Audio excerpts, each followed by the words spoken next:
اور ہم کہیں تو نہ کہیں یہ مجبوری ہے یا کوئی اور مسئلہ، لیکن ان کو نہیں کرنا چاہیے. لیکن ایز اے نیشن میں آپ سے یہ جاننا چاہوں گا کہ کیا ہماری اقدار اتنی پست ہو چکی ہیں کہ ہم گھروں میں بیٹھ کر اگر ہمیں کوئی دو آپشنز دے کہ ایک جانب پاکستانی ڈراما ہے اور ایک جانب انڈین مووی ہے تو پریفرنس ہماری انڈین مووی ہی ہوگی؟ یہ اقدار کون بدلے گا؟ یہ ذہن کون بدلے گا؟ یہ ذہن سازی کون کرے گا؟ اور یہ سب یہ بھی تو افسوس کا مقام ہے. دیکھیں یہ معاملہ ہندوستان میں، یہ بھارت میں کیوں نہیں ہوا؟ یہ بھارت میں جب تک ہمارا ٹیلی ویژن چینل جاتا تھا اور ہمارا ٹیلی ویژن چینل اچھا تھا، پاکستان کے ڈرامے امرتسر میں دیکھے جاتے تھے.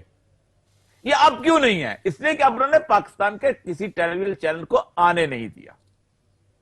ورنہ اگر آنے دیتے تو شاید ہماری بھی وہاں کوئی ایک ویئرشپ پیدا ہو جاتی. ہم وہ نہیں چاہتے. انہوں نے اپنی قوم کو مضبوط رکھا ہے. ان لوگوں کو، حکمرانوں کو، ان سب کو نہ تو شہیدوں کی قبروں پہ جانا چاہیے، نہ شہیدوں کے اوپر قبروں پہ پھول چڑھانے چاہیے، نہ ان کا نام لینا چاہیے. یہ بیسیکلی پاکستان کے دشمن اور غدار ہیں. یہ صرف اپنے پیٹ کے والی وارث ہیں. یہ اس کو کما. اتنے سال تم لوگوں نے بھارتی فلمیں نہیں لگائیں. کیا تمہارے سینما جو ہیں وہ مر گئے تھے؟ کیا تم تو خود میں نے 17 سال ڈرامہ لکھا ہے. جی.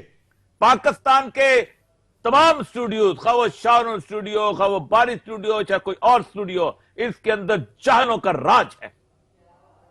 میں نہیں جانتا ان کے ڈائریکٹر کس قسم کے ہیں، میں نہیں جانتا ان کے رائٹر کس قسم کے ہیں، میں نہیں جانتا ان کے شاعر کس قسم کے ہیں. یہ جہالت کے لوگ جہل میں، اور ان کو پیٹ اتنا بڑا لگا ہوا ہے کہ یہ چاہتے ہیں کہ خدا کے لیے کہیں ہم سے بے شک ہم کچھ کریں، ہمارے ہاں ہمارا پیسہ آنا چاہیے اور اس ملک کی عزت چلی جائے اور ملک کا وقار چلا جائے. میں پیٹریوٹزم یا حب الوطنی پر تو کوسچن نہیں کروں گا، لیکن اگر فیصلہ لینے کی قوت کی بات کی جائے تو ہم سے کہیں زیادہ مستقل مزاج بھارتی قوم ہے، جنہوں نے جب خانز کی فلموں کو بین کیا ہے تو بین کر کے دکھایا ہے. ان کی انتہا پسند تنظیموں نے جب کہا ہے کہ پاکستانیوں کو بین کرو تو بین کر کے دکھایا ہے. ہمارے ہاں یہ کس طرح کا کلچر ہے کہ ہم چند روپوں کے فائدے کو دیکھتے ہوئے اور ہمارے سینما مالکان اس فائدے کو دیکھتے ہوئے وہ فلموں پر سے بین ہٹا دیتے ہیں. کتنی افسوس کی بات ہے. کیا ہم ایک سال بھی اس پابندی کو مستقل مزاجی کے ساتھ برداشت نہیں کر پائے؟ ہم کس طرح کی قوم ہے؟ اور یہ سب پہلی بات تو یہ ہے کہ یہ قوم ہے، یہ میرے لوگ ہیں. یہ جو ڈیفنس کے اندر اور باقی جگہ پہ یا کتنے لوگ فلم دیکھنے جاتے ہیں جس کو آپ پیسہ ہے. آپ کا 90% تو گاؤں میں رہتا ہے، اس بیچارے کو فلم کا پتہ نہیں ہوتا، وہ تو روکی کاٹا ہے. یہ وہ لوگ ہیں کہ جو اس قوم کے اندر پتہ نہیں کہاں سے ان کو دولت آ گئی ہے اور ان کے دماغ میں خناس اور خمار بھرا ہوا ہے، جو پاپ کارن کے پیکٹ پکڑ کے اور وہ ایک ہاتھ میں بوتل پکڑ کے اور پھٹی ہوئی جین پہن کے اور اس کے ساتھ ساتھ وہ ٹھش ٹھش کر کے انگریزی بول کے، یہ وہ قوم ہے. ان لوگوں کو کچھ دکھا دو. یہ وہ لوگ ہیں کہ جو پاکستان میں جب پاکستان پہ آفت آئے گی سب سے پہلے بھاگنے والے لوگ ہوں گے. جیسے وہ جانور بھاگتے ہیں نا، زلزلہ آتا ہے علاقہ چھوڑ کے، یہ ویسے بھاگنے والے لوگ ہیں. یہ وہ لوگ ہیں کہ جنہوں نے اپنے ایک حصہ جو ہے وہ جائیدادوں کا وہ باہر رکھا ہوتا ہے.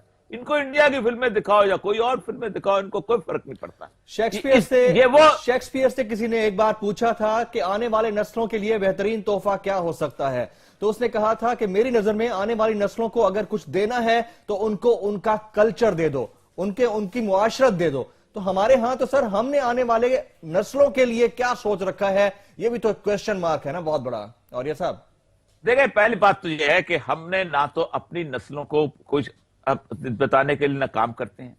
مجھے پرائیویٹ ڈرامہ لکھنے کے لیے آپ اندازہ کریں کہ 1999 میں آفر ہوئی تھی. جی. میں ایک بندے کے پاس بیٹھا بھی جا کے، میں نام نہیں لینا چاہتا. ان کے جو ڈیمانڈ سے بڑے عجیب قریب قسم تھے. ایک اور ہمارا ڈائریکٹر تھا، بڑا مشہور ڈائریکٹر ہے، اس نے 4 فلمیں انڈیا کی لا کے میرے سامنے رکھ دی اور کہا کہ یہ فلموں سے کانٹینٹ نکالیں اور اس کو بنائیں.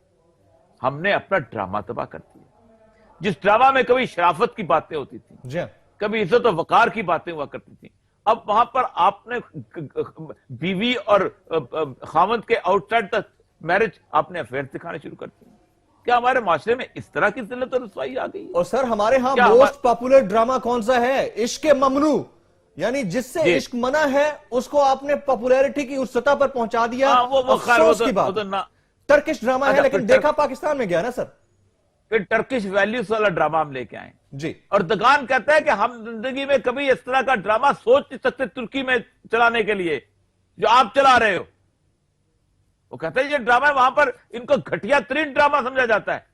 اس کی وجہ کیا ہے؟ اس کی وجہ ہے کہ وہ ڈرامے تھے کہ جن ڈراموں کے اندر خلافت عثمانیہ کے خلاف ایک سازش کے تحت ڈرامے بنائے گئے تھے تاکہ مسلمانوں کی اس خلافت کا امیج تباہ کیا جائے. ہم نہیں بناتے. ہمارے پڑوس میں ایران ہے, اتنی شاندار فلمیں بناتے ہیں, جی محنت کرتے. حجاب والی ہیروئن آتی ہے وہاں پر,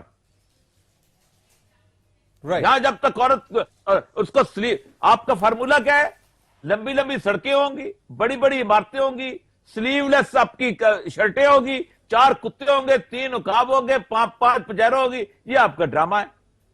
نہ ہم محنت کرتے ہیں, نہ ہم کچھ اور کام کرتے ہیں. پاکستان ٹیلی ویژن جو تھا, اس کی ڈرامے نیپال میں دیکھے جاتے تھے, اس کے ڈرامے سری لنکا میں دیکھے جاتے. اپنے ڈراموں کی بات کی جائے, مجھے اچھی طرح یاد ہے اپنے بچپن میں بھی ہم پاکستان ٹیلی ویژن پہ ہی دیکھ لیتے تھے. ٹیپو سلطان, ان کی ہسٹری کے بارے میں بتایا جاتا تھا, صلاح الدین ایوبی کی بات کی جاتی تھی, بڑا خرچہ ہوتا تھا, وہ ڈرامے دیکھے بھی جاتے تھے. لیکن اب ان کلچرل ویلیوز کو کیا ہو گیا؟ ہم کیوں نہیں بناتے ہیں اس طرح کے ڈرامے؟ میں آپ کو بتاؤں, میں ایک تھوڑے عرصے کے لیے پاکستان ٹیلی ویژن کا ڈرامہ میں لکھا, 16-17 سال. لوگ تو بہت لکھتے ہیں. مجھے یاد ہے اچھی طرح کہ ایک نیپال کی ایک ایمبیسی میں بیٹھا ہوا تھا, وہاں 3 لوگ ایسے تھے جن کو پتا تھا کہ میرا ڈرامہ, جو نام سنا انہوں نے, میرا ڈرامہ روزن جو ہے اس وقت بہت چل رہا تھا. یعنی پاکستان کے ڈرامے دیکھے جاتے. میں یہ نہیں کہتا ہوں کہ آپ یہ خود بخود دیکھتے تھے, کیسٹ سے دیکھتے تھے, لیکن آپ نے تو پاکستان کو تباہ کر دیا. نہ پاکستان کی کوئی انفارمیشن والوں کی پالیسی ہے, نہ حکومت کی پالیسی ہے, اور یہ تو کاروباری لوگ ہیں. تو اور یہ صاحب, یہ جو بین ہٹایا گیا ہے ان فلموں پر سے, بھارتی فلموں پر سے, کیا گورنمنٹ کو فور فرنٹ پہ آنا چاہیے یا اپوزیشن کو بھی اس حوالے سے فور فرنٹ پہ آتے ہوئے بات کرنی چاہیے کہ جناب کیا کر رہے ہیں آپ لوگ؟ کوئی نہیں کرے گا. بلاول کرے گا. بلاول نے جا کے وہاں پوجا کی ہے, ڈرامے میں پوجا نہیں کی اس نے, اصل میں پوجا کی ہے. جی ہاں. کتنے مولویوں نے اس کے خلاف گفتگو کی ہے؟ کتنے مولویوں نے کہا ہے کہ اس نے آرتی اتاری ہے دیوالی, بت کے سامنے آرتی اس نے پوجا کی ہے دیوالی کی. ہمیں پتا ہے یہ کوئی ڈرامے کا سین نہیں تھا, ایکچوئل لائف کا سین تھا اس کا اور مراد علی شاہ کا. لیکن مجال ہے, کچھ چپ ہے, کوئی فتویٰ نہیں لگتا. ہمارے لیے مسلک میں جنید جمشید فتوے کے لیے رہ گیا ہے یا کوئی اور فتوے کے لیے رہ گیا. نہ نیلی پگڑی کو یاد آتا ہے, نہ ہری پگڑی کو یاد آتا ہے, نہ سفید پگڑی کو یاد آتا ہے. کہ اس نے شرک کیا ہے, اس ملک کے اندر کھڑے ہو کر شرک کیا اس نے.